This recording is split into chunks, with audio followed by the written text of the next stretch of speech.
જય ગુરુદેવ.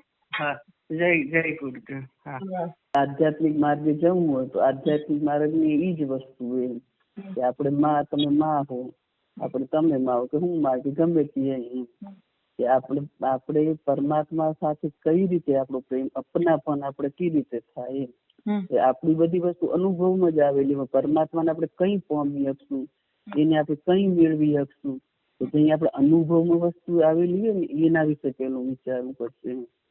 આપણે બાળક પ્રત્યે આપણે કેટલો બધો પ્રેમ હોય એમ, પતિ પ્રત્યે પ્રેમ કેટલો બધો હોય એમ કે આ બાળકનું જે બીમાર થાય બીમાર એ આપણું બાળક સાથે ને માનો ને બાળકનો તાદાત્મ્ય સંબંધ કહેવાય એમ. એ સંબંધ શું કે તાદાત્મ્ય એટલે એમ કે તન જુદો હોય પણ એના મન એક કે એમ. બાળક જે બીમાર થાય બાળકને કોઈ બી તકલીફ આવે, બીમારી નહીં ભણવામાં આવે, થોડુંક ઓછું સમજાતું હોય, જીવનમાં કોઈ પણ તકલીફ આવે ને તો બાળકની તકલીફ હોય ને માની તકલીફ બની જાય. ને બીજો સંબંધ એવો હોય કે પતિ સાથેનો બીજો સંબંધ એવો હોય કે પતિને કોઈ તકલીફ આવશે, કોઈ ધંધામાં તકલીફ આવે, કોઈ પરિવારમાં તકલીફ આવે, કોઈ શારીરિક તકલીફ આવે તો એનું દર્દ કેવું પત્નીનું દર્દ બની જાય ને, એને કહેવાની જરૂર નથી પડતી પણ એને વગર બોલે આપણે સમજાય જાય મારા પતિને કેવી તકલીફ એમ.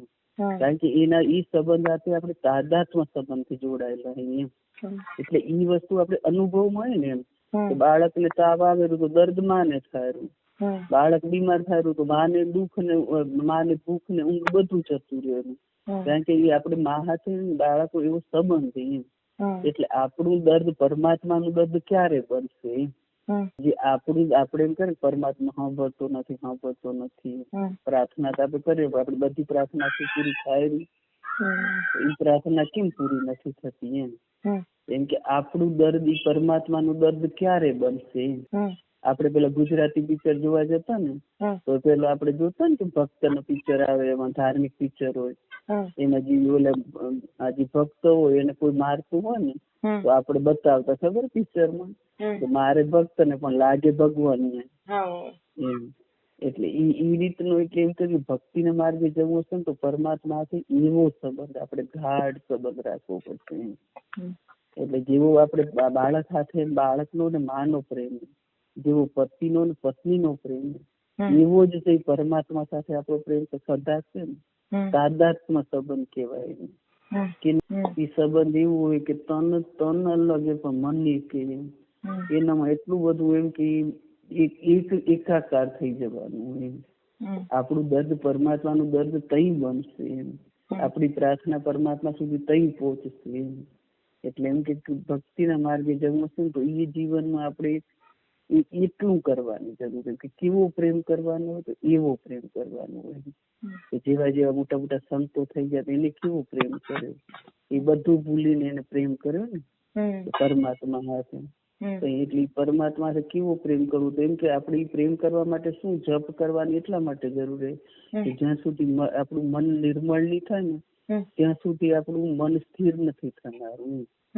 એટલે મંત્ર વધારે કરવાનું એટલા માટે કરે કે જેમ તમે મંત્ર વધુ કરશું આપણે એની મંત્રમાં એટલી શક્તિ કે આપણું મન નિર્મળ બનતું જશે. આપણું મન નિર્મળ બનતું જશે. જેમ જેમ આપણું મન નિર્મળ બનતું જશે ને એમ આપણે પરમાત્માને આપણે નજીક જતા જશું. એટલે એ રીતે આપણો પ્રેમ જલ્દી નજીક આપણે એને પહોંચાશે. કેમ કે આપણા ઘરમાં જુઓ તો ઘડિયાળમાં 24 કલાક ટક ટક ટક ટક થઈ રહ્યું પણ એ ટક ટક આપણે કઈ સંભળાય રાતે જે શાંત એકદમ થઈ જાય કઈ ટક ટક નો અવાજ સંભળાયો એમ. એટલે પરમાત્મા તો આપણી પ્રાર્થના સાંભળવા જ બેઠો પણ આપણે એનાથી એટલા બધા દૂર થઈ ગયા કે આપણે રાગથી ને દ્વેષથી ને ઈર્ષાથી ને એટલે એ કે જેમ બને એના નજીક કેમ જવાય, જેમ બને એના નજીક કેમ જવાય એના માટે એવું નથી કે મેં આટલા જપ કર્યા કે આટલા તપ કર્યું કે આટલા ઉપવાસ કર્યા કે એના માટે કોઈ માન્ય નથી. પણ આપણે કેટલા નિર્વિચાર બન્યા એ મહત્વની વસ્તુ.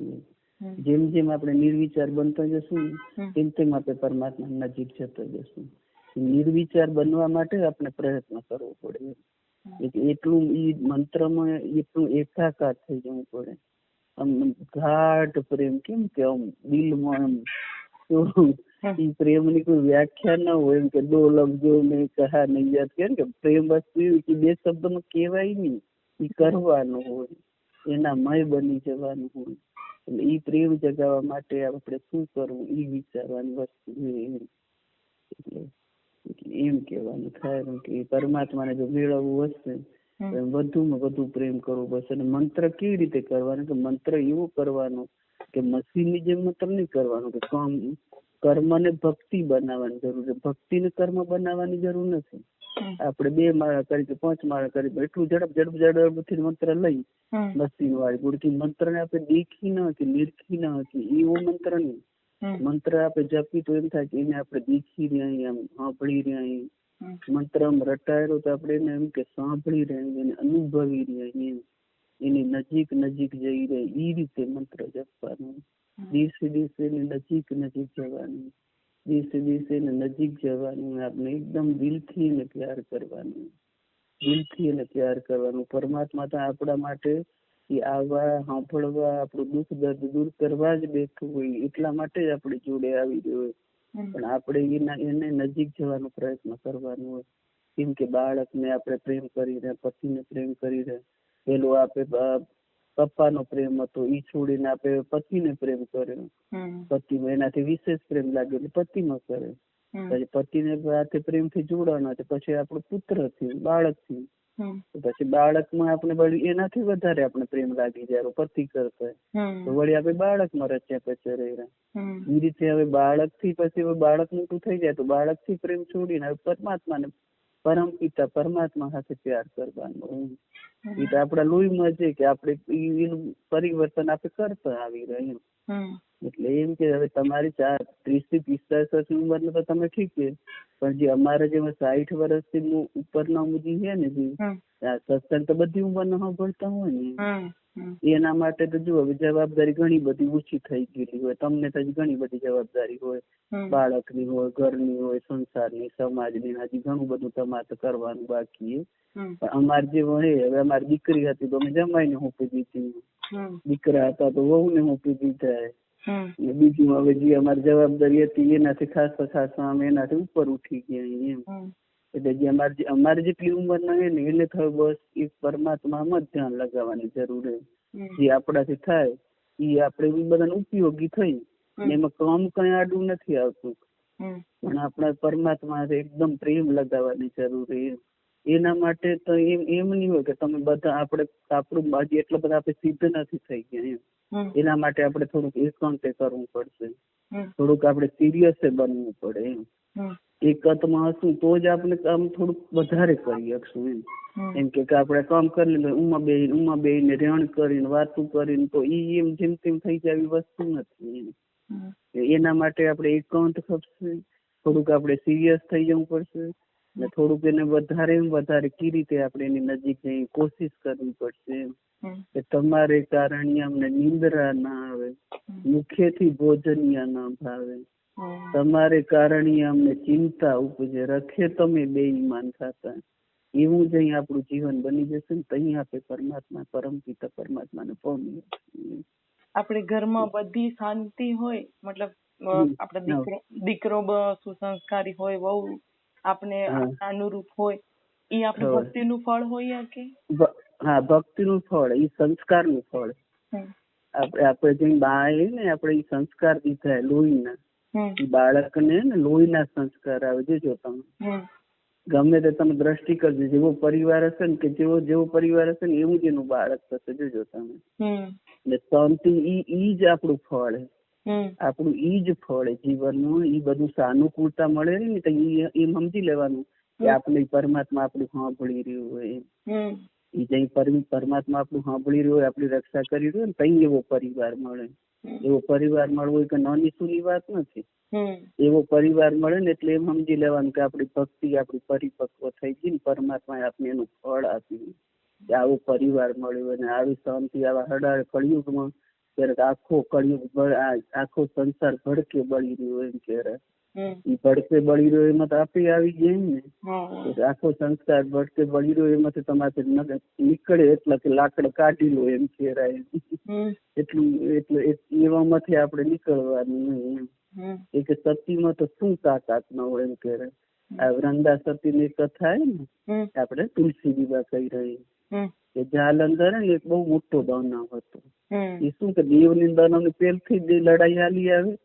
પહેલી વખત થી જેમ થાય કે દેવો અમારા અન્યાય કરી જાય, અમને જે ખપે અમને દેતા નથી ને અમારા અન્યાય કરેલા એમ.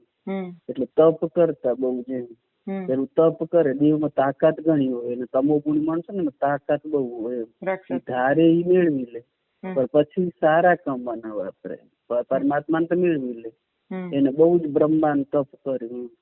તપ કરીને એટલું તપ કરતા કે એને સાક્ષાત એને વરદાન આપવા આવવું જ પડે. એની બંધાયેલા એટલું તપ કરે એટલે વરદાન એને આપવું જ પડે.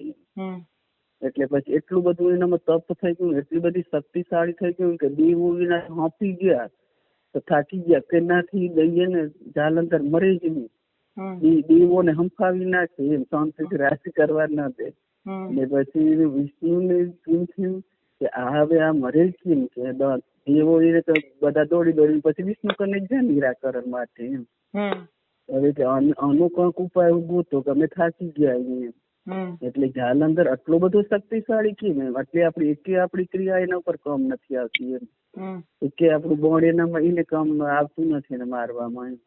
આનું શું રહસ્ય એમ. પછી વિષ્ણુએ તો જરીક ધ્યાન લગાવીને જોયું ઓહો જાલંધર ની ઘરની પત્ની હતી ને જેની વૃંદા એ સતી હતી એમ. ને આપણે સ્ત્રીને તો શું આપણી માંગણી તો ઈ જો ને અખંડ સૌભાગ્યવતી પરમાત્મા કને આપણે પ્રાર્થના કરીને એમ. એ સ્ત્રી ભલે ને એનો ઘરવાળો ભલે દાનવ હતો પણ પોતે વૃંદા સતી ને સતી હતી.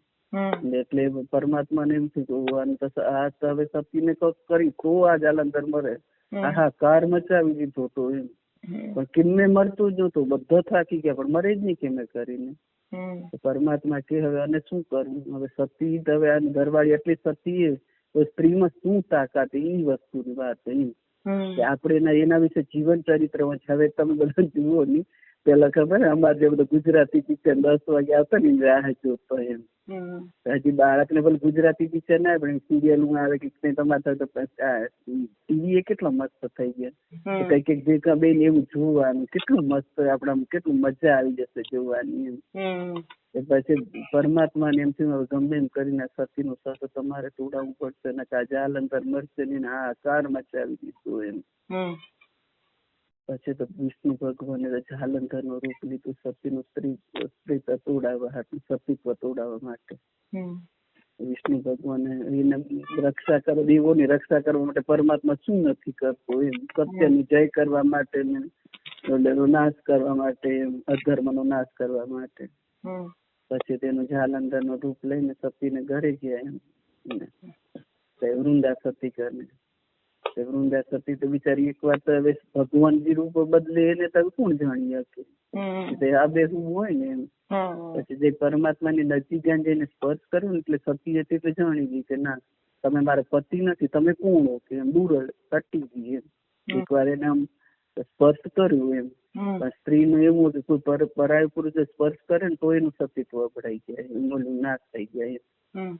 પછી કે પછી પરમાત્મા એના સાક્ષાત રૂપમાં આવ્યા. તો કે તમે આવું મારા સાથે કેમ કર્યું. આવું તમારા સાથે કરવાનો મારો કોઈ ઈરાદો નથી, પણ તમારો જાલંધર એટલો બધો હાહાકાર મચાવી દીધો ને તમારું સતીનું સત એટલું બધું તપી રહ્યું કે જાલંધર નું કોઈ મારી નથી શકતું, બહુ થાકી ગયા. એટલા માટે મને જાલંધર નું રૂપ લઈને તમારું સતી પણ તમારું મને તોડાવવું પડ્યું.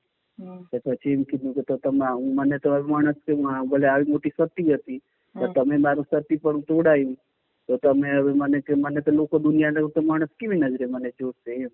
તો હવે તમે એના માટે કંઈક રસ્તો કાઢો એમ. મારું સતીત્વ પણ ના ઓલું થવું ખપે એમ.